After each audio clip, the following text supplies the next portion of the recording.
मत्तईचं शुभवर्तमान अध्याय 24 वचन 28 मी वाचतो. सुराने लक्ष द्या. जेथे प्रेत असेल तेथे गिधाडे जमतील. हालेलुया, हालेलुया, हालेलुया, हालेलुया, हालेलुया, हालेलुया, हालेलुया, हालेलुया. प्रभू येशू ख्रिस्त एका शब्दामध्ये एक गोष्ट सांगत आहे. तो म्हणत आहे की जिथे प्रेत आहे, जिकडे मृतदेह आहे किंवा मेलेलं शरीर आहे, तिकडे गिधाडं जमतात. गिधाडं तुम्हाला माहिती असेल, गिधाडं हा निसर्गातील एक असा पक्षी आहे ज्याला नैसर्गिक भाषेमध्ये साफसफाई करणारा असं संबोधलं जातं.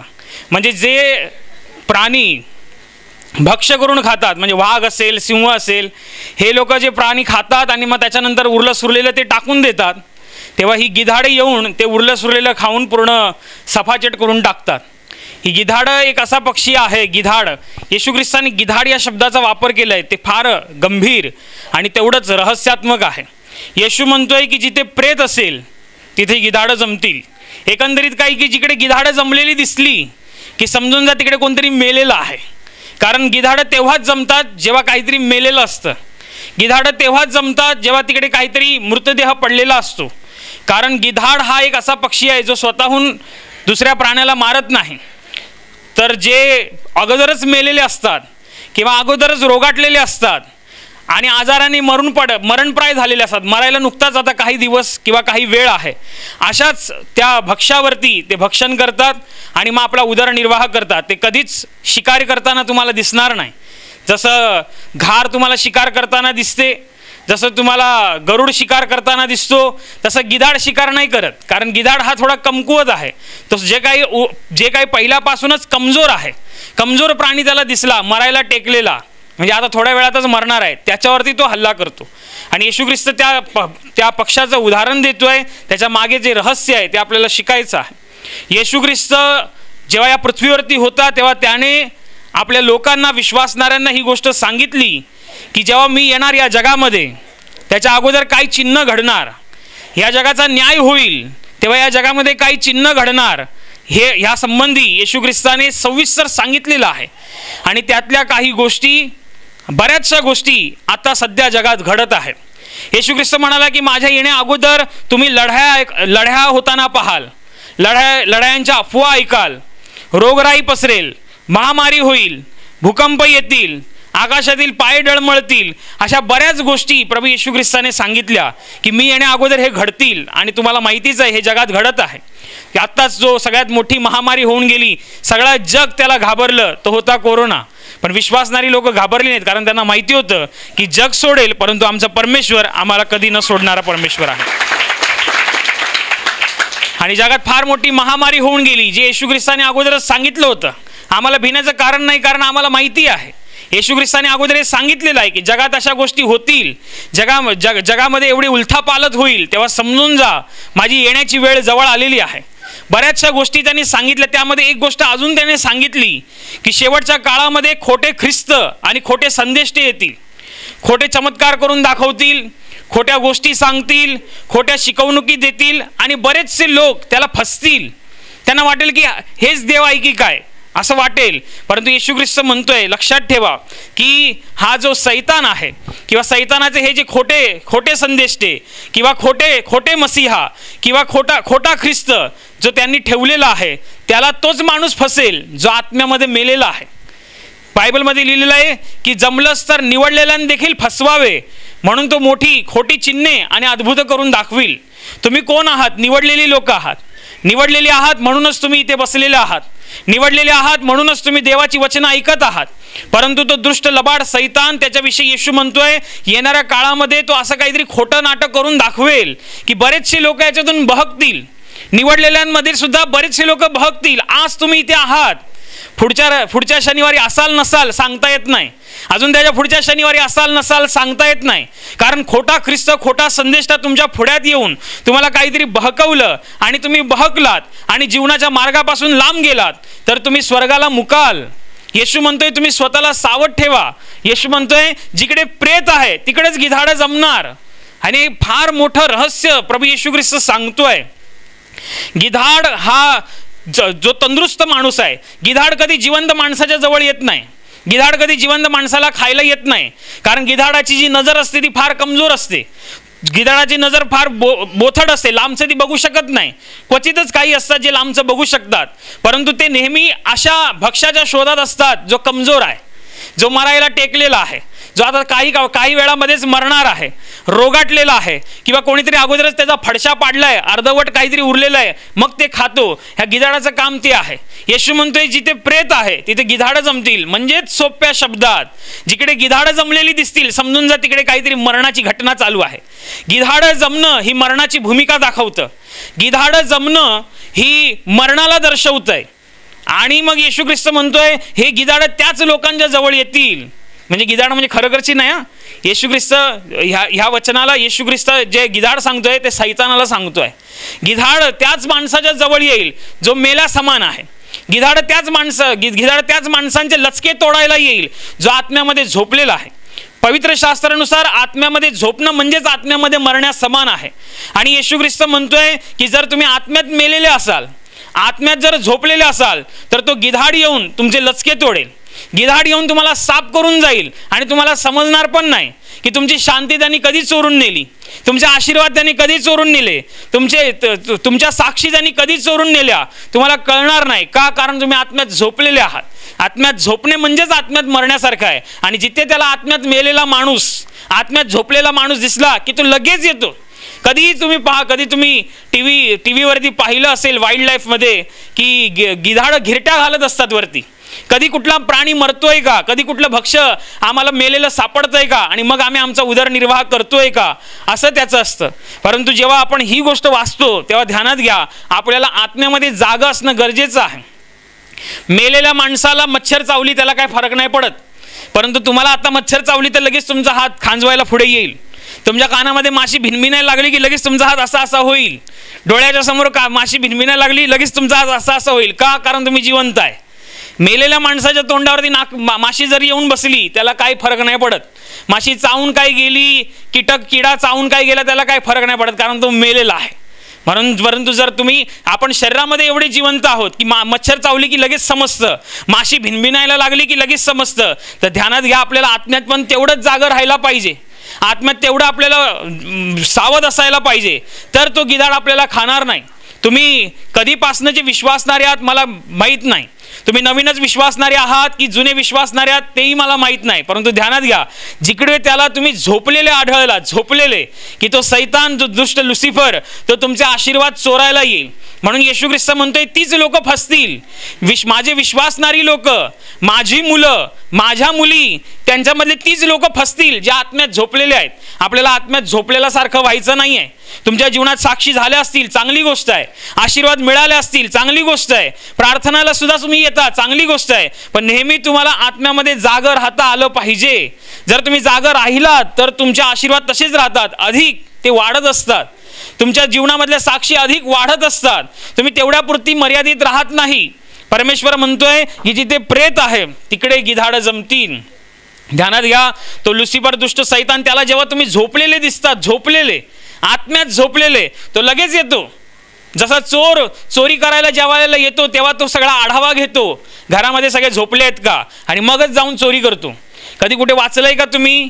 कधी तुमच्या ऐकण्यात आलंय का की घरातले सगळे जागे आहेत, जेवण करतायत आणि चोर आला त्यांच्या पुढ्यातच आरामशीर चोरी केली आणि निघून गेला? असं कधी झालंय? नाही.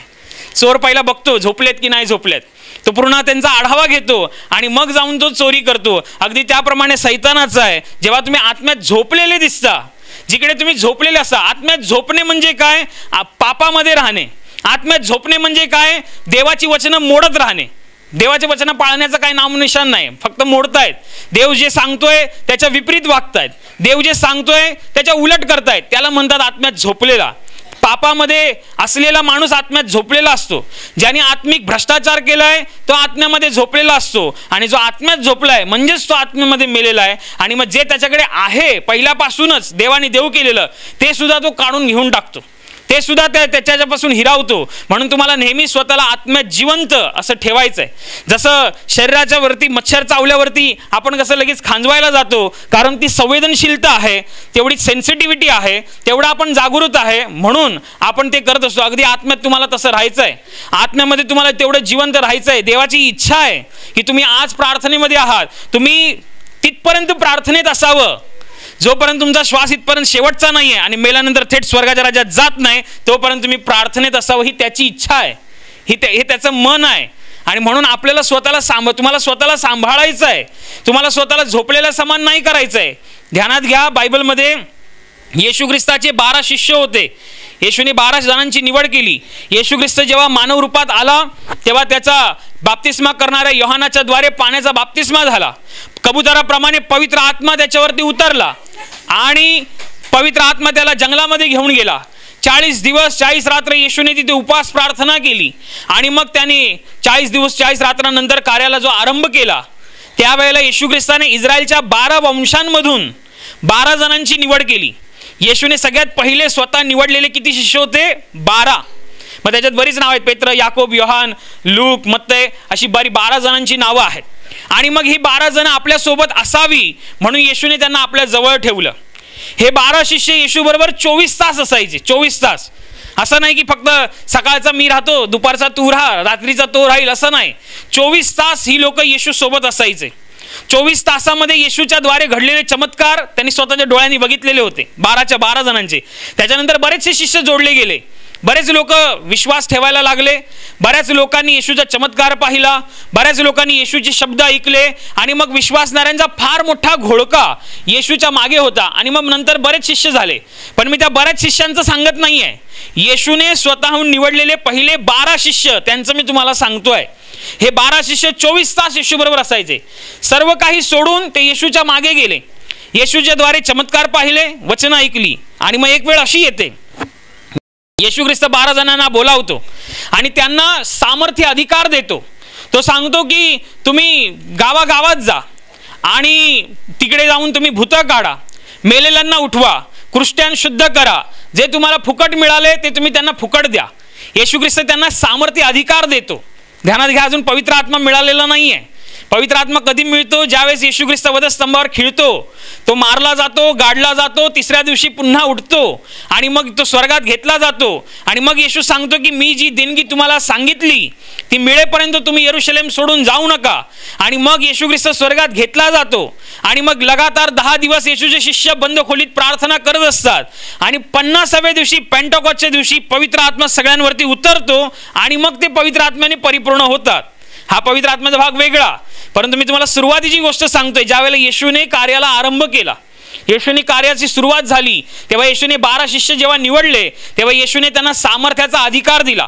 तो म्हणाला की तुम्ही भूतं काढू शकता, तो म्हणाला तुम्ही रोग्यांना बरं करू शकता, मेलेले उठवू शकता, कारण मी तुम्हाला अधिकार देतोय. येशू म्हणतो मी तुम्हाला अधिकार देतोय, जा. आणि मग येशूचे शिष्य ते 12च्या 12 जण गावागावात जायचे, येशूचं नाव सांगायचे आणि येशूने दिलेल्या अधिकाराखाली त्यांच्याकडून चमत्कार व्हायचे. त्यांना भूत वश व्हायची, आजारी बरे व्हायचे, कुष्ठरोगी शुद्ध व्हायचे. आणि मग त्या शिष्यांना काय तो आनंद झाला होता. शिष्य फार आनंदले होते, कारण त्यांना ह्याचा आनंद होता की ते म्हणायचे की आम्हाला भूत सुद्धा वश होतात. भूतांना जग घाबरतं, भूताच्या कामांना जग घाबरतं, लोक घाबरतात, परंतु आम्हाला भूत घाबरतात असं त्यांना वाटत होतं. कारण येशूने आम्हाला अधिकार दिलेला आहे आणि ते सरळ सरळ येशूच्या नावाने आज्ञा करायचे आणि अशुद्ध आत्मे निघायचे. त्यांना फार आनंद झाला की आम्ही साधारण माणसं असून सुद्धा येशूने आम्हाला जो अधिकार दिला आणि त्या अधिकाराखाली आम्ही लोकांना बरं करतो, लोक आमच्याकडनं बरी होत आहेत, भूतं निघतायत, कुष्ठरोगी शुद्ध होत आहेत, एवढंच काय मेलेले उठवले जात आहेत. फार त्यांना आनंद होतो. कोणाला? 12 जणांना, हे 12 शिष्यांना. आणि आनंद करत करत एक वेळ ते येशूकडे येतात आणि सांगतात, प्रभूजी काय तुम्ही जो अधिकार दिला, काय भारी काम झाला. तुम्ही अधिकार दिला, आमच्याकडनं अशुद्ध आत्मे सुद्धा वश होतात, भूत सुद्धा आम्हाला वश होतात. जग ज्या भूतांना घाबरतं आम्ही त्याला नाही घाबरत, आम्ही थेट त्यांना दटावतो तुम्ही दिलेल्या अधिकाराकडे. आम्हाला फार आनंद झाला. तेव्हा येशू ख्रिस्त म्हणतो पण की तुम्हाला भूत वश होतात ह्याचा तुम्ही आनंद मानू नका, तर तुमचं नाव स्वर्गाच्या राज्यात लिहिलं गेलेलं आहे याचा तुम्ही आनंद माना, अशी गोष्ट सांगतो. लक्षपूर्वक ऐका मी काय सांगतोय. आणि मग हे 12 शिष्य येशूबरोबर 24 तास असायचे. येशूच्या गौरवात गौरव घ्यायचे. हे आता जसं बायबलमध्ये सांगितलेलं आहे, जक्काई नावाच्या माणसाने येशू ख्रिस्ताला घरी जेवायला, जक्काई माणसाच्या घरी येशू ख्रिस्ताचं आगत स्वागत झालं जक्काईच्या घरी. आणि जक्काई श्रीमंत होता आणि त्यांनी जेवणावळ ठेवली. आता जेवणावळ ठेवली तर त्यांनी 56 भोग बनवले असतील, पंचपक्वानं बनवली असतील. तर तुम्हाला काय वाटतं, त्यांनी जर येशू ख्रिस्ताला पंचपक्वान खायला दिले तर येशूच्या शिष्यांना साधी खिचडी खायला देणार असं तुम्हाला वाटतं का? साधी डाळ भात देणार असं तुम्हाला वाटतं का? नाही, येशूने जे खाल्लं तेच त्यांनी येशूच्या शिष्यांना पण दिलं. म्हणजे येशूच्या शिष्यांची केवढी वट होती बघा, कारण त्यांना माहिती होतं की आमचा प्रभू आमच्या बरोबर आहे. बायबलमध्ये एकदा लिहिलेलं, येशू ख्रिस्ताला यरूशलेमेत जयोत्सवाने प्रवेश करायचा होता आणि मग तेव्हा तो त्या गाढवाच्या शिंगरावरती बसून यरूशलेमेच्या दिशेने जात असताना लोक आनंद करत होते, हर्ष उल्हास करत होते, खजुरीच्या झावळ्या रस्त्यावरती आणून टाकत होते. एवढेच काय, अंगावरचे जे एक्स्ट्रा कपडे होते ते सुद्धा ते जमिनीवर टाकायचे. येशू ख्रिस्त त्याच्यावरनं येशू ख्रिस्ताचं गाढव त्याच्यावरनं चालायचा आणि येशूचे शिष्य पण त्याच्या मागणं एकदम ताट कॉलर करून, कारण त्यांना माहिती आहे आमचा प्रभू आहे. हा, कारण मोठ्या माणसाबरोबर चालायचं म्हणजे एकदम छाती गर्वाने फुकते. एकदम मोठा माणूस, ज्याला जग मोठं म्हणतं, तो जर तुमचा मित्र असेल तर तुमची कॉलर टाईट. माझ्या घरामध्ये असा माणूस आहे, ऑफिसर माणूस आहे, माझ्या घरामध्ये अधिकारी माणूस आहे, असं एकदम गर्वाने छाती फुकते. ह्यांची पण फुगलेली, हे पण असे होते आमची प्रभूची माणसं. एकदा शिमोन कुष्ठरोग्याच्या घरी येशू जेवायला आमंत्रित होता. त्यांनी पण जेवणाला आमंत्रण केलं होतं. येशू जे खायचा ते त्यांनी खाल्लं होतं. याचा अर्थ कुठे येशूने आपल्या शिष्यांबरोबर पक्षपात नाही केला. येशू ज्या गौरवात होता ते गौरव येशूने आपल्या शिष्यांना दिले. येशू ज्या वैभवात होता ते वैभव येशूने आपल्या शिष्यांना पण दिले. आणि एवढं सगळं असून सुद्धा तुम्हाला माहिती आहे का, 12 शिष्यांमधला एक शिष्य ज्याचं नाव होतं यहूदा इस्करियोत, ह्या माणसाचा घात झाला. हा येशूच्या 12 शिष्यांमधला एक होता आणि ह्याचा घात झाला. का बरं घात झाला? कारण हा आत्म्यात झोपलेला होता येशू बरोबर. जसं बाकीचे शिष्य येशू बरोबर होते तसा तो पण येशू बरोबर होता. जसं बाकीचे शिष्य येशूचा गौरव घेत होते तसा तो पण घेत होता. जसं बाकीचे शिष्य आशीर्वाद अनुभवत होते तसा तो पण घेत होता. पण हा बेटा फसला कुठेतरी. तुम्हाला माहिती आहे, येशू ख्रिस्त जेव्हा वधस्तंभावरती मारला गेला त्याच्या अगोदर ह्या शिष्याने जंगलामध्ये जाऊन गळफास घेतला. विचार करा, देवाने एवढं पण सांगितलं होतं आपल्या शिष्यांना की बघा, तुम्ही माझ्या मागे आलेले 12 जण, इस्रायलच्या 12 वंशांचा तुम्ही न्याय कराल. सगळ्यांना सांगितलं होतं त्याने. केवढं मोठं अभिवचन देवाने आपल्या लोकांना दिलं होतं, केवढं मोठं ते गिफ्ट, केवढा मोठा आशीर्वाद. एवढं सगळं असताना सुद्धा हा एक शिष्य फसला गेला. का बरं फसला गेला? कारण ह्याला चोरीची सवय होता येशू बरोबरच, पण चोरीची सवय काय सुटली नाही त्याची. बाकीच्या शिष्यांनी जे अनुभवलं ते त्याने सुद्धा अनुभवलं. बाकीच्या शिष्यांना जे मिळालं ते त्याला सुद्धा मिळालं. मग बाकीचे शिष्य चांगले राहिले. बाकीच्या शिष्यांची नावं चांगल्या रीतीने बायबलमध्ये लिहिलेली आहेत. बाकीच्या शिष्यांच्या द्वारे लोक आजही प्रेरणा घेतात. पण यहूदा इस्करियोत सारखं तुम्हाला व्हायचं आहे का असं म्हटल्यावर सगळे सांगतात नाही व्हायचं आहे. यहूदा इस्करियोत सारखं नाही व्हायचंय. का सांगतात? कारण हा फसला. त्या गिधाडाने येऊन ह्याचं होतं नव्हतं ते खाऊन टाकलं. का बरं खाऊन टाकलं? कारण हा आत्म्यात झोपलेला होता. का बरं झोपलेला होता? कारण हा पापामध्ये होता. याला चोरीची सवय होती. येशूने याला निवडायच्या अगोदर याला चोरीची सवय होती. येशूने त्याला निवडलं आणि तरी सुद्धा त्याने चोरी करायची सोडली नाही. तुम्हाला माहिती आहे, देव संधी देणारा परमेश्वर आहे. देव संधी देतो प्रत्येकाला, कारण त्याची इच्छा आहे की माझ्या मुलांनी चांगल्या मार्गाला लागावं, माझ्या मुलांनी माझ्या राज्यामध्ये येण्यासाठी धडपड करावी, ही त्याची इच्छा आहे. आणि म्हणून तो संधी देत असतो. लक्षात ठेवा, हा चोरी करणारा आहे आणि चोरी करणारा असून सुद्धा येशूने आपल्या पैशांची झोळी त्याच्याच हातात ठेवलेली होती. ती जबाबदारी येशूने त्याच्याच हातात दिलेली होती. आणि ह्या बेट्याला वाटलं मी चोरी करतोय, येशूला काय कळत नाही. काय वाटतं तुम्हाला? येशूला माहिती नसणार. हा येशूच्या बरोबर आहे आणि हा येशूचं पैशाचं झोळणं ह्याच्याकडे आहे आणि हा ह्याच्यातून चोरतो, हे येशूला माहिती नसणार. माहिती असणार. ह्याला वाटलं काय माहिती नाही पडत आहे. येशूला काय माहिती नाही पडत आहे. काय वाटतं तुम्हाला? एकदा येशू ख्रिस्त एकदा विहिरीवरती होता, चालून दमलेला. तिकडे एक बाई येते पाणी भरायला. येशू तिला विचारतो, मला प्यायला पाणी दे. आणि मग ती उत्तर देते, आपण यहुदी आणि मी शोमरोनी, आपण माझ्याकडे प्यायला पाणी कसं मागता? तेव्हा येशू ख्रिस्त बरंच काही सांगतो, जा तुझ्या नवऱ्याला बोलावून आण. पहिलीच भेट आहे हिची येशू बरोबर. आणि ते सांगते, जा तुझ्या नवऱ्याला बोलावून आण. ती म्हणते मला नवरा नाही आहे. तेव्हा येशू ख्रिस्त सांगतो, बरोबर बोललीस, तुला 5 नवरे होते आणि आता तू ज्याच्याबरोबर राहते तो तुझा नवरा नाही. ती अवाक होते, हंडा कळशी तिथेच टाकते आणि गावात पळत सुटते की चला चला, मी केलेलं, ज्याने मला सांगितलं त्या माणसाला बघायला चला, कदाचित तोच ख्रिस्त असेल. आणि लोक तिकडे येतात त्याच्यावरती आणि मग त्याला गावात राहण्याची विनंती करतात आणि मग त्याच्यावर विश्वास ठेवतात. सांगण्याचं तात्पर्य हे की पहिल्यांदाच भेटला येशू त्या शोमरोनी स्त्रीला आणि तिच्या जीवनातलं सगळं हकीकत तिला सांगितली. तर येशूला हे माहिती नसणार की माझ्यासोबत राहूनच हा चोरी करतो म्हणून, माहिती होतं. एकदा नतनेल नावाचा माणूस येशूला भेटायला येतो आणि मग येशू त्याला लांबूनच येताना बघतो, म्हणतो हा खरा खुरा इस्रायली आहे, ह्याच्या ठाई कपट नाही आहे. तेव्हा तो नतनेल नावाचा माणूस अवाक होतो की माझ्याविषयी येशू एवढं कसं काय जाणतो, माझ्याविषयी तुम्हाला एवढी कसली ओळख. तेव्हा येशू म्हणतो, मला भेटायच्या अगोदर तो अंजिराच्या झाडाखाली उभा होता तेव्हाच मी तुला बघितलेलं. ते अंजिराचं झाड कुठे लांब होतं, येशू ख्रिस्त कुठे लांब होता, तरी सुद्धा येशूला माहिती होतं की मला भेटण्या अगोदर हा अंजिराच्या झाडाखाली उभा आहे. पहिलीच भेट नतनेलाची आणि येशूची, आणि येशू त्याच्या जीवनातली सगळी हकीकत सांगतोय. तर तुम्हाला काय वाटतं, तो बाजूचा चोरी करतोय ते येशूला नाही माहिती होतं. पण तरी सुद्धा येशूने पैशांचा झोना ठेवला होता की आत्ता तरी सुधरेल, आत्ता तरी सुधरेल. पण बेटा काय सुधारायचं नाव घेत नाही.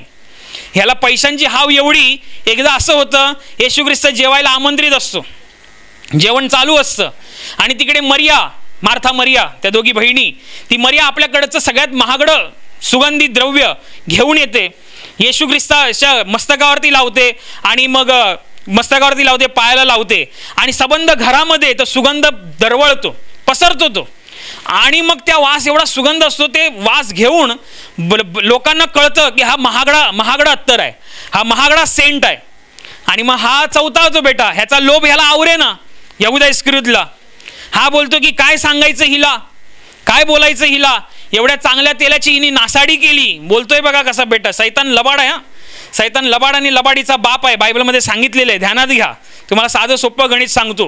कुठल्याही शाळामध्ये जा, कुठल्याही अंगणवाडीमध्ये जा, कुठल्याही कॉलेजमध्ये जा, कुठल्याही युनिव्हर्सिटीमध्ये जा, 2 + 2 4च होतात, बरोबर. 2 + 2 किती? 4. 2 + 2 = 2 4. पण सैतानाचं गणित वेगळं आहे. सैतान बोलतो 2 आणि 2 सेम दिसले तर समजायचं 22 आहेत.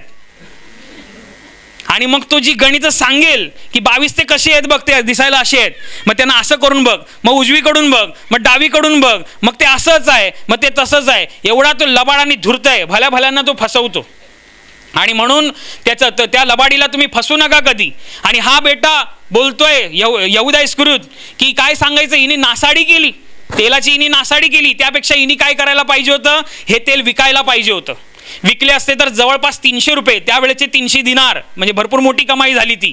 300 दिनार मिळाले असते आणि मग त्याच्यातून किती लोकांना खायला दिलं असतं, गरीब लोकांना, किती कपडे नसलेल्या लोकांना कपडे दिले असते, गरजवंतांची गरज भागवली असती, बऱ्याच लोकांच्या अन्नधान्य दिलं असतं, किती मदत झाली असती, किती सेवा झाली असती.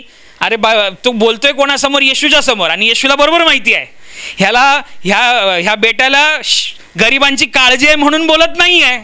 300 रुपये झोळीमध्ये येईल आणि मला जास्त चोरायला मिळेल म्हणून हा बोलतोय. येशूला बरोबर माहिती होतं, म्हणून येशूनी लक्ष नाही दिलं. सैतान जाम लबाड आणि लबाडीचा बाप आहे.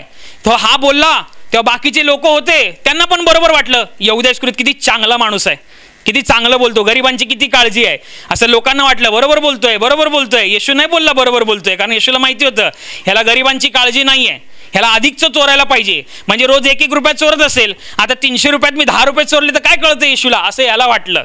पण येशूला सगळं माहिती होतं. पण येशू संधी देणारा परमेश्वर आहे. त्याने शेवटपर्यंत यहुदा इस्करियोतला संधी दिली, शेवटपर्यंत. आणि हा बेटा झोपेमध्ये आहे, आत्मिक झोपेत. लक्षात ठेवा, तुम्ही प्रार्थनेमध्ये येताय, तुम्ही प्रार्थना सभांमध्ये भाग घेताय, पण जर तुम्ही पापामध्ये असाल तर तुम्ही झोपलेले आहात.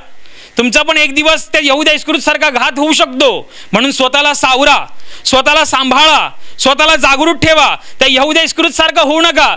येशूला काय कळतंय, जसं बघा मी तुम्हाला सांगतो, ही खरी परिस्थिती आहे. समजा या वेदीवरून बऱ्याच वेळेला सांगितलं जातं, प्रार्थना करा. बऱ्याच वेळेला सांगतात आणि तुम्ही म्हणाला आम्ही काय करत नाही, आम्ही प्रार्थना करत नाही, आम्ही 2 मिनिटं करतो. कधी कधी आम्ही प्रार्थनाच करत नाही, तरी सुद्धा देव आशीर्वाद देतो. ते खरं आहे. बऱ्याच वेळेला असं होतं, तुम्ही प्रार्थना करणारा माणूस जरी नसला तरी देव आशीर्वाद देतो, कारण देव दयावान आहे, बरोबर. पण तुम्ही असं समजू नका की मी प्रार्थना नाही करत तरी माझी साक्ष घडते. मी बघ प्रार्थना नाही, बायबल नाही वाचत, तरीसुद्धा माझ्याकडे देव बघतो. बेटा तुम्ही कुठे माहिती आहे काय, व्हेंटिलेटरवरती आहे. व्हेंटिलेटरचा माणूस जगला तर जगला, नाही तर मेला. तसं तुम्ही होऊ नका. तुम्हाला स्वतःला जागरूक ठेवायला पाहिजे. प्रार्थना न करून सुद्धा देव देतोय, ही देवाची असीम दया आहे. बायबल न वाचून सुद्धा जर देव देतोय, ही देवाची कृपा आहे. तर तुम्हाला काय वाटतं शेवटपर्यंत हेच चालणार? नाही चालणार. ही स्कीम थोड्या वेळापुरती असते, अशासाठी की देव संधी देतो. देव म्हणतो की बघ तू प्रार्थना नाही करत तर मी तुला एवढं देतो. जर तू प्रार्थना करशील तर स्वर्गाचं राज्य उघडून मी तुझ्यासाठी आशीर्वादांचा झरा, आशीर्वादांचा ओढा वाहीन. समजलं? प्रार्थना न करता सुद्धा जर आशीर्वाद येत आहे तर हे समजा की देव संधी देतोय की कर प्रार्थना. यासाठी नाही की हां मी बघ प्रार्थना नाही, तो ब्रदर किती बोलतो प्रार्थना करा प्रार्थना करा, तर मी भरपूर मी करत नाही तरी पण होता. लक्षात ठेवा, हा बेटा पण असाच होता. ह्याला वाटलं 1-1 रुपया चोरतोय, प्रभूला नाही कळत आहे. उद्याला 300 रुपये याच्यात आले तर 10 रुपये चोरले तर प्रभूला काय करणार? प्रभूला सगळं माहिती आहे. परंतु झोपलेल्या अवस्थेत राहू नका, स्वतःला आत्मिक झोपेत ठेवू नका, मेलेला समान करू नका. तो गिधाड आहे. मग तुम्ही जुने विश्वासणारे आहात की नवीन विश्वासणारे आहात ते पण बघणार नाही. तुम्हाला माहिती आहे गिधाडाकडे असं पोटामध्ये एवढा आम्लपित्त असतं की तो काही पचवायची ताकद ठेवतो. ताजं मांस असेल तरी तो पचवतो, सडलेलं कुजलेलं मांस असेल तरी तो पचवतो. लक्षात ठेवा, रोगाटलेलं मांस असेल, काहीतरी रोग होऊन एखादा प्राणी मेला आणि ते जरी त्यांनी खाल्लं तरी गिधाडाला रोग नाही होत, गिधाडाला काही नाही बाधत, ते त्याचं मस्त आहे पोट. लक्षात ठेवा. मग तुम्ही जुने विश्वासणारे असाल, मग हे तुम्ही जर झोपलेले असाल आणि तुमच्या जीवनात मोठी साक्ष घडून गेलेली असेल तरी तो बघणार नाही, तो फाडून खाईल. मोठा आशीर्वाद असेल तरी तो बघणार नाही, तो फाडून खाईल. तुम्हाला जागृत राहायचं आहे, तुम्हाला सचेत राहायचं आहे, तुम्हाला स्वतःला नेहमी सक्रिय ठेवायचं आहे. जसं मच्छर चावल्यावरती लगेच आपण मारतो आणि खांदवायला जातो. माशी भिनभिन करायला लागली की कोण तुम्हाला सांगायला येत नाही बाबा माशी भिनभिन करते जरा असा असा हात कर म्हणून. तुमच्या डोळ्यावरती अशी माशी भिनभिनायला लागली की कोण तुम्हाला सांगायला येत नाही माशी डोळ्यासमोर भिनभिनते असा असा हात कर म्हणून. ते लगेच होतं, ते लगेच सहज होतं. अगदी त्याप्रमाणे तुम्हाला आत्म्यात एवढं सहज व्हायला पाहिजे. स्वतःला दाखवा. आणि ह्या यहुदा इस्करियोतचं राहिलं, यहुदा इस्करियोत छोटी छोटी चोरी करायचा आणि एकदा एवढी मोठी गडबड केली की येशू ख्रिस्ताला, शास्त्री फरुशांना येशूला पकडायचं होतं आणि येशूला पकडू शकत नव्हते. का? कारण येशूच्या मागे जनसमुदाय फार मोठा होता. येशूला जर लोकांच्या समोर जर हात लावला असता तर लोकांनी त्यांना धरून मारलं असतं. म्हणून ह्यांना भीती होती येशूला पकडायचं कसं, येशूला पकडायचं कसं. आणि मग झालं असं की येशू ख्रिस्ताच्या 12 शिष्यांमधला हाच शिष्य यहुदा इस्करियोत ह्याने जाऊन त्या शास्त्री फरुशांची हात मिळवणी केली आणि त्यांनी येशूला पकडण्यासाठी त्यांच्याकडनं 30 रुपये, त्यावेळेचे 30 रुपयाचा करार केला. विचार करा, हा येशूचा शिष्य होता. येशूने याला इस्रायलच्या एका वंशाचा न्यायनिवाडा करण्यासाठी निवडलं होतं. हा तो शिष्य ज्याला येशूने सामर्थ्य अधिकार दिला होता. हा तो शिष्य ज्याला येशूने आपल्या गौरवात गौरव दिला होता. परंतु हा बेटा फसला. का? कारण हा पापामध्ये होता, हा झोपेत होता. एक छोटं पाप एक दिवस मोठं होऊन जातं, एक छोटी चूक एक दिवस मोठी होऊन जाते. छोटी छोटी चोरी करायचा 1-2 रुपयाची आणि तो सुधारला नाही. एक दिवस असा आला त्यांनी येशूला धरून देण्यासाठी त्या शास्त्री फरुशांची हात मिळवणी केली आणि 30 रुपयांचा करार केला. आपला येशू किती प्रेमळ आहे बघा, येशू किती दयावान आहे बघा. येशूने शेवटपर्यंत त्याला बदलण्याची संधी दिली. ह्यानी त्या लोकांची हात मिळवणी केली. ठीक आहे 30 रुपये द्या मला, मी येशूला पकडून देतो. ह्याला वाटलं की येशूला पकडून दिलं तर येशू देवाचा पुत्र आहे, तो असाच सुटून जाईल असं ह्याला वाटलं. याची गणितं काय वेगळीच, हा वेगळाच दुनियेत होता. आणि मग असं होतं की तो सांगतो की चला मला माहिती आहे ह्या वेळेला येशू कुठे असतो, कारण तो येशू बरोबरच असायचा. एक गेतसेमन बागेमध्ये येशू असताना रात्रीची वेळ होती आणि मग त्यांनी सांगितलं की बघा तिकडे अंधार असेल, तुम्हाला समजणार नाही येशू कोण आहे, पण लक्षात ठेवा मी ज्याला पुढे जाऊन आलिंगन देन, मिठीत घेन आणि ज्याचं गालाचं चुंबन घेन तर समजून जा तोच येशू आहे. यांनी सांगून झाला होता. एवढी सल्ला मसलत केली होती यांनी. आणि मग ते गेतसेमन बागेत जातात आणि यहुदा इस्करियोत तिकडे जातो आणि येशूला आलिंगन देतो आणि चुंबन घेतो. बघा येशूला माहिती आहे हा मला धरून देणार आहे, तरी सुद्धा येशूने त्याला मिठीत येऊ दिलं. येशूला माहिती आहे हा धरून देणार आहे, तरी सुद्धा येशूने त्याला आपल्या गालाचं चुंबन घेऊन दिलं. का? कारण तो शेवटपर्यंत त्याच्याशी प्रामाणिक राहिला. येशू शेवटपर्यंत दयावान राहिला आणि येशू त्यांनी चुंबन घेतलं, पण त्यांना इशारा मिळाला की हाच येशू आहे म्हणून. तेव्हा येशू म्हणाला पण मनुष्यपुत्राचे चुंबन घेऊन तू त्याचा विश्वासघात करायला पाहतोस काय. तेव्हा यहुदा इस्करियोतला समजलं की येशू समजलेला आहे. आणि मग येशूला धरलं जातं. आणि मग तुम्हाला माहितीच आहे की जेव्हा गुड फ्रायडेचा दिवस जो आपण साजरा करतो की येशूने आपल्यासाठी मार खाल्ला, येशूने आपल्यासाठी वधस्तंभ उचलला आणि हे सगळी घटना यहुदा इस्करियोतने बघितली आणि त्याला मोठा पस्तावा झाला, बापरे मी काय करून बसलो. नंतर तो शुद्धीवरती आला आणि मग नंतर त्याला पस्तावा झाला. त्यांनी 30 रुपये त्या शास्त्री पुरुषांच्या तोंडावर फेकून दिले आणि जंगलामध्ये जाऊन त्यांनी गळफास घेतला. किती दारुण अंत झाला याचा. देवाने याच्यासाठी काय काय मोठं ठेवलं होतं, परंतु ह्यांनी पापामध्ये राहिल्यामुळे, झोपेमध्ये राहिल्यामुळे, पेंग घेत राहिल्यामुळे ह्यांनी आपल्या जीवनाचं फार मोठं नुकसान करून बसला. देवाने याच्यासाठी किती अव्वल दर्जाचं ठेवलं होतं, उत्तम दर्जाचं ठेवलं होतं, परंतु ह्या बेटाने झोपेमध्ये राहिला आणि तो दुष्ट लबाड सैतान तो झोपेमध्ये असल्यामुळे, पापामध्ये असल्यामुळे त्याला सहज गेलं. लक्षात ठेवा, तो येशू बरोबर 24 तास असायचा, तरी सुद्धा सैतानाने त्याला बहकवलं. त्याचे आशीर्वाद, त्याला मिळणारे आशीर्वाद, मिळालेले आशीर्वाद, मिळालेला गौरव, मिळणारा गौरव सर्व काही सैतानाने हिरावून घेतलं आणि जंगलामध्ये जाऊन त्यांनी फाशी घेतली. का बरं? कारण तो येशू बरोबर राहून सुद्धा पापामध्ये होता. आज तुम्ही प्रार्थनेला येताय, आज तुम्ही प्रार्थना सभांमध्ये दिसताय, पण अजून तुम्ही तुमच्या जीवनात डोकावून पहा, काही पाप आहे का, काही चूक अशी आहे का, काही तुम्ही तुमच्या जीवनामध्ये देवाची वचनं तोडताय का, देवाची वचनं मोडताय का? जर असं काही असेल तर प्रभूला आजच सांगा, हा शेवटचा दिवस, बस याच्यानंतर पुढे नाही. हे पाप आता पुन्हा होणे नाही, ही चूक, हा गुन्हा, हा अपराध इथून पुढे होणे नाही. पवित्र आत्म्याच्या द्वारे माझा ताबा घे आणि जसा येशू ख्रिस्त या पृथ्वीवरती जगला तसं मला जगायला लाव, असं तुम्ही प्रार्थना करा. लक्षात ठेवा, छोटी चूक, छोटा पाप, छोटा अपराध आज तुम्हाला छोटा वाटतोय, एक दिवस तो फार मोठा होईल आणि तुमच्याकडे असेल नसेल जे देवाचे गौरव, देवांनी दिलेला साक्षी, देवाचे आशीर्वाद चोरून बसेल. देवाची इच्छा आहे की कुठलाच मुलगा, त्याची कुठलीच मुलगी सैतानाच्या हाती सापडू नये, त्याचा कुठलाच मुलगा, त्याची कुठलीच मुलगी नरकाच्या दरवाजापर्यंत पोहोचू नये, ही त्याची तळमळीची इच्छा आहे. म्हणूनच तर त्यांनी हे सांगितलेलं आहे. नाही तर त्याला सांगायची काय गरज होती? ज्याला यायचंय तो येईल, नाही यायचं तो नाही येईल, असं येशू नाही म्हणत.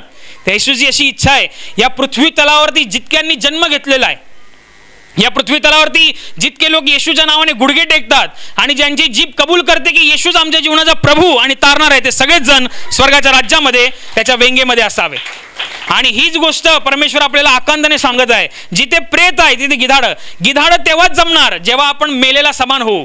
मेलेला समान म्हणजे आत्म्यात मेलेला समान, आत्म्यात झोपलेला समान, पापामध्ये असताना. देवाची वचनं जर आपण मोडत असू, लक्षात ठेवा, देवाची वचनं काही कठीण नाही आहेत, ते एकदम काहीतरी कुठला डोंगर उचलायचं काम नाही आहे. देवाची वचनं साधी आहेत, देवाची वचनं सरळ आहेत. देवाची मर्जी, देवाची इच्छा, देवाचं मन संपादित करण्यासाठी कुठे जाऊन तपश्चर्या करायची पण गरज नाही आहे. घरामध्ये जरी असलात आणि गुडघे टेकून जर त्याला हाक मारलीत, खुल्या मनाने जर त्याला सांगितलं की माझ्या पापांची क्षमा कर, मी तुझा होऊ इच्छितो, लक्षात ठेवा, त्याच वेळेला स्वर्गाच्या राज्यातून पवित्र आत्मा तुमच्यावरती उतरेल आणि तो तुम्हाला त्याचा पुत्र आणि त्याची कन्या होण्याचा अधिकार देईल. लक्षात ठेवा, परमेश्वराच्या द्वारे आपल्याला जेव्हा पापांची क्षमा होते तेव्हा आपण स्वर्गासाठी पात्र ठरतो आणि ही पात्रता आपल्याला टिकून ठेवायची असते. जे आशीर्वाद आज तुम्हाला मिळाले आहेत, जे वचनं आज तुम्हाला मिळाली आहेत, जे गौरव आज तुम्हाला मिळाले आहेत, ते तुम्हाला राखून ठेवायचे आहेत. तुम्हाला स्वतःजवळ गिधाडाला भटकू द्यायचं नाहीये. स्वतःला आत्म्यामध्ये जागा ठेवणं म्हणजे काय? आता तुम्ही म्हणाल, हो आम्ही जागा आहे, आम्ही रोज जेवतो, आम्ही जागा आहे, आम्ही रोज आंघोळ करतो, आम्ही जागा आहे, आम्ही रोज दात घासतो, चांगलं आहे. हे तुम्ही शरीरात जागा आहे. मी शरीरात जाग्याचं नाही बोलत आहे, मी आत्म्यातल्या जागेचं बोलतोय. आत्म्यात तुम्ही जागे आहात का? जो माणूस आत्म्यात जागा आहे तो रोज प्रार्थना करतो, जो माणूस आत्म्यात जागा आहे तो रोज बायबल वाचतो, जो माणूस आत्म्यात जागा आहे तो दर शनिवार प्रार्थनेत भाग घेतो, जो माणूस आत्म्यात जागा आहे तो नेहमी देवाची सेवा करायला पुढे असतो, जो माणूस आत्म्यात जागा आहे तो नेहमी देवाची वचनं पाळण्यासाठी पुढे असतो, जो माणूस आत्म्यामध्ये जागा आहे तो माणूस प्रत्येक छोट्या गोष्टीमध्ये देवाला गौरव देतो, देवाला धन्यवाद देतो आणि प्रत्येक छोट्या गोष्टीत देवाचा हस्तक्षेप मागतो. तो माणूस आत्म्यात जागा आहे. दात घासतोय म्हणजे आत्म्यात जागा नाही, ते शरीरात जागा झालं. जेवताय, चहा पाणी पिताय, हलताय, धुलताय, हे सगळं शरीराचं जागा झालं. जेवढं शरीरात तुम्ही जागे आहात, जसं मला तुम्ही दिसताय, तुम्ही मान हलवताय, कोण टाळ्या वाजवताय, कोण लक्षपूर्वक ऐकताय, हे झालं जागृतपणाचं लक्षण. तसंच तुम्हाला आत्म्यात जागा राहायला पाहिजे. आत्म्यात जागा राहण्यासाठी, आत्म्यात जेव्हा जागा राहता, गिधाडाची तुमच्याकडे टाप नाही यायची, त्या दुष्ट लबाडाची टाप नाही. तो पहिला हळूहळू तुम्हाला बघतो, हा पापात जातोय का. एक छोटं पाप म्हणजे काय? तुम्हाला असं वाटेल की मी एक छोटं पाप केलं, काय जातं, देवाला काय कळतंय. लक्षात ठेवा, झोप आहे ना डायरेक्ट येत नाही, पहिली पेंग येते. तुमच्यातले जे लोक प्रवचनाला झोपतात त्यांना चांगलं कळणार मी जे बोलतोय ते. पहिली डायरेक्ट झोप येत नाही, पहिली काय येते, पेंग येते. पहिली डुलकी लागली तर असे डोळे करतात, दुसरी डुलकी लागली डोळे उघडतात, तिसऱ्या डुलकीला डायरेक्ट स्वर्गात इथल्या इथे बसल्या बसल्या. प्रवचन ऐकायची गरज नाही, खडेखडे. काही लोकांकडे एवढी स्ट्रॉंग पॉवर असते झोपायची. काय गाणं होतंय नाही होतंय, काय प्रवचन असतंय, कधी कधी मला अवाकच वाटतं. एवढा गोंधळ चालू, गोंधळ म्हणजे देवाचा गौरव चालू आहे, हर्षोल्लास चालू आहे, एवढ्या आवाजात पण लोक झोपायची ताकद ठेवतात. म्हणजे केवढे झोपाळू आहेत बघा. बेकार अवस्था आहे ही. आत्म्याची ही बेकार अवस्था आहे आणि शरीराची पण बेकार अवस्था आहे. म्हणून ध्यानात घ्या, आपल्याला जागृत राहायचं आहे. येशू म्हणाला जिथे प्रेत आहे तिथे गिधाडं जमणार. जिकडे मेलेली अवस्था आहे तिकडे गिधाडं आहेत. आपल्याकडे गिधाडं फिरायला नाही पाहिजेत, कारण आपण जागृत आहे, आपण सचेत आहे. आणि म्हणून लक्षात ठेवा, मी तुम्हाला सांगितलं की आत्म्यात जागा असणं म्हणजेच रोज प्रार्थना करणं. आत्म्यात जागा असणं म्हणजेच देवाशी प्रामाणिक राहणं. आत्म्यात जागा असणं म्हणजेच रोज देवाची वचनं वाचणं. ही आत्मिक जिवंतपणाची लक्षणं आहे. आणि असंच आपण जिवंत असावं आणि देवाच्या राज्यातून आपल्याला पवित्र आत्म्याच्या द्वारे त्याचे गौरव, त्याचं सामर्थ्य आणि त्याची संपत्ती मिळावी. म्हणून सर्व प्रार्थना करू. Hallelujah, hallelujah. आणि आता प्रार्थना करण्याची वेळ आहे. प्रभू येशू म्हणाला, माझ्या नावाने तुम्ही पित्याजवळ जे काही मागाल ते तुम्हाला परमेश्वराच्या गौरवाकरिता देण्यात येईल. होय, त्याचं वचन हेच सत्य आहे. त्याचं वचन तो पूर्ण करणं जाणतो. तो आपल्या वचनांना पूर्ण करण्याचं सामर्थ्य बाळगतो. म्हणून त्याच्या वचनावर, त्याच्या सामर्थ्यावर विश्वास ठेवून आपण सर्व मिळून प्रार्थना करत आहोत. म्हणून तुमच्या ज्या भागाला आजार आहे त्या भागावर हात ठेवा. तिथे हात ठेवणं शक्य नसेल तर आपल्या छातीवर हात ठेवा. तुमच्या जीवनातील आणि शरीरातील प्रत्येक दुःख, संकट आणि आजार प्रभू येशूच्या पवित्र नावाने या क्षणाला नष्ट होत. तुमच्या जीवनातील बंधनं आणि श्राप प्रभू येशूने वाहिलेल्या त्याच्या पवित्र रक्ताद्वारे या क्षणाला तुटून जावत. तुमच्या जीवनातील समस्या आणि सैतानाचा भयावह अंधार प्रभू येशू ख्रिस्ताच्या दिव्य आणि पवित्र प्रकाशामध्ये पूर्णपणे नष्ट होत. तुमच्यावर, तुमच्या कुटुंबावर प्रभू येशू ख्रिस्ताचे महान आशीर्वाद येऊ. आमेन.